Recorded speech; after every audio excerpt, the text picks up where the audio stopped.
আসসালামু আলাইকুম।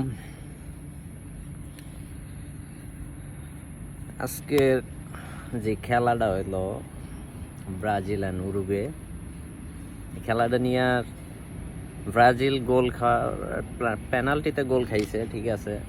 তো অনেকে আমারে মেসেজ দিয়া বা কল দিয়া বলতেছে কেমন লাগে কেমন লাগে কেমন লাগবো।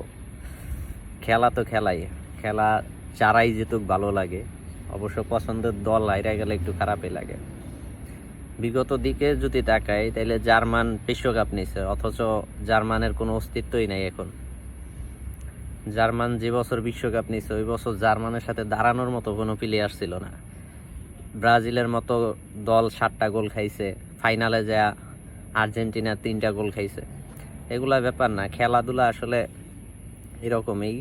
নতুন এক দল আসবো, নতুন এক দল জিতবো, অপর পুরাতন এক দল আইসা জিততে যাবো, এটাই আসলে